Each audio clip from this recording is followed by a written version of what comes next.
Electricity की जब भी हम बात करते हैं तो किसकी बात करते हैं? चार्ज। इलेक्ट्रिसिटी का मतलब क्या होता है? किस एक वायर है, वायर में से क्या फ्लो हो रही है?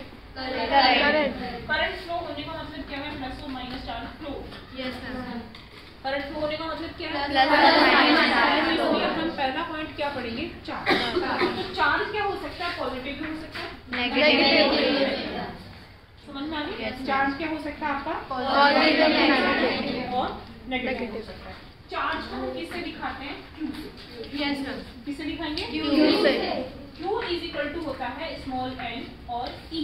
स्मॉल n का मतलब क्या होता है और E का मतलब क्या होता है अभी मैं आपको बताऊँ। ठीक है, पहली बात समझ में आई? If we are study about the chapter of the electricity, first of all we have to study the current.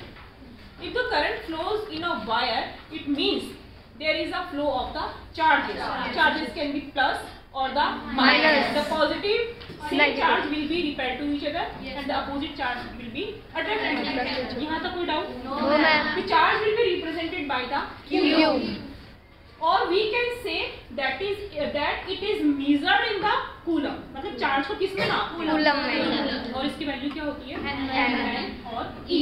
यहाँ तक कोई डाउट? No ma'am. एक बार एनालाइज कीजिए, आपको चार्ज का फॉर्मूला याद हो गया। Q equals to N E। Q formula है चार्ज का।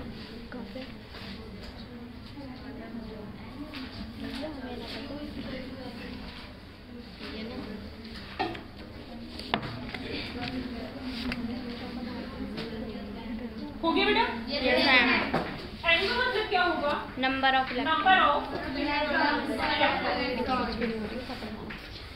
और ई का मतलब क्या होगा?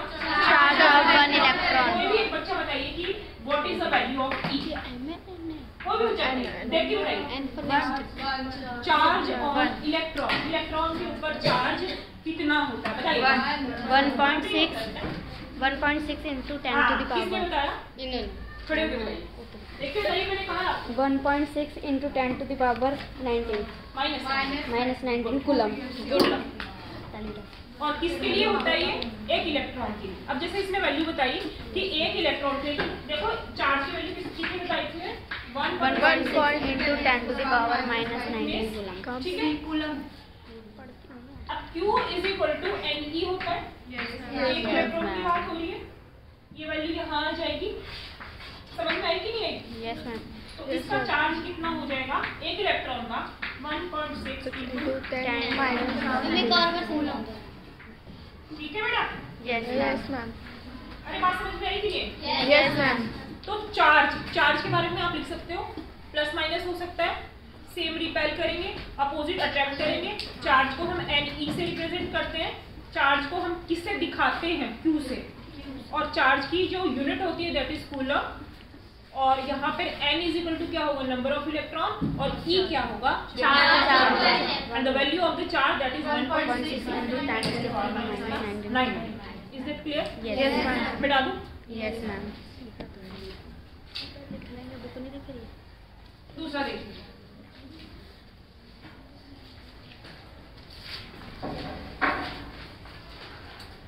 एक फॉर्मूला लिखेंगे,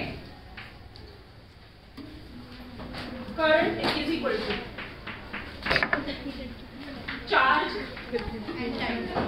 अपॉन में टाइम। ये दूसरा फॉर्मूला है।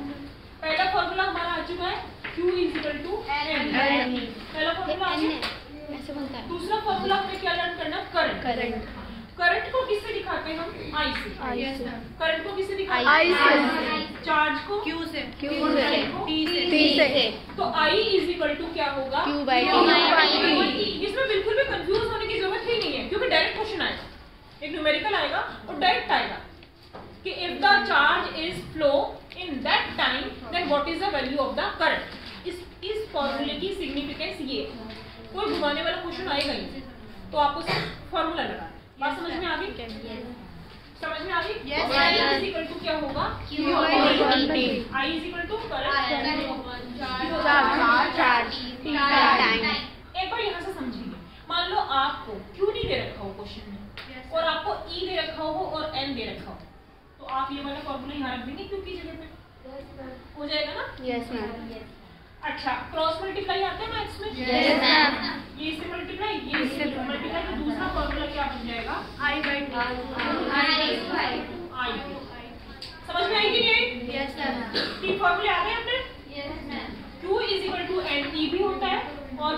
इक्वल टू क्या होता है?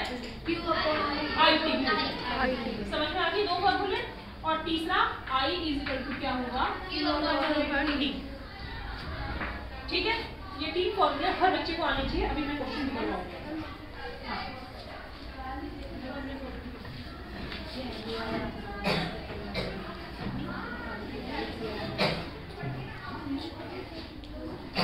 मैम ये NE वाला दोबारा समझा। हाँ, ये NE वाला मैं भी आपको वापस बताऊंगा। देखो मान लो कोई वायर है, वायर में से मैं ये कह रही हूँ 5 इलेक्ट्रॉन्स फ्लो कर रहे हैं। कितने इलेक्ट्रॉन्स फ्लो कर रहे हैं? 5। और मैं आपको ये बोलती हूँ कि वायर में चार्ज कितना है। तो मैंने आपको क्या कहा? आप क्वेश्चन आ गया, if the 5 electrons are moving in a wire then what will be the charge on the wire. मैं आपको ये कहूँगी। तो क्वेश्चन में आप क्या करेंगे? फॉर्मूला लगाएंगे कि मैम ने मुझे क्या कहा है? n इज इक्वल टू कितना है? 5। Yes ma'am. मुझे निकालना क्या है? चार्ज निकालना। क्वेश्चन तो यही है ना। मेरे पास n है तो इसका मतलब n वाला फॉर्मूला लगेगा। तो फॉर्मूला क्या होता है? n। तो n क्या हो गया? 5 into 1.6 ठीक है। 16 पंजे 80 होता है ना। 16 5 क्या होता है? 80। पॉइंट लगाओ तो 8 into 10 की पावर माइनस का 90 कूलम। वैल्यू आ गई। इस तरीके से क्वेश्चन है। आगे बात समझ में? दूसरा क्वेश्चन ऐसे बन सकता है, इफ दिस चार्ज मतलब 8 into 10 raised to power minus 19 charge is flowing in a wire for the 10 second। कितने सेकंड के लिए फ्लो हो रहा है? 10 सेकंड। तो what will be the current? तो करंट क्या होगी? समझ में आ रही है? तो चार्ज की वैल्यू आपको ये दे रखी है। Yes ma'am. टाइम की वैल्यू क्या दे रखी है? 10 सेकंड। वैल्यू रख देंगे और आपके पास क्या निकल जाएगी?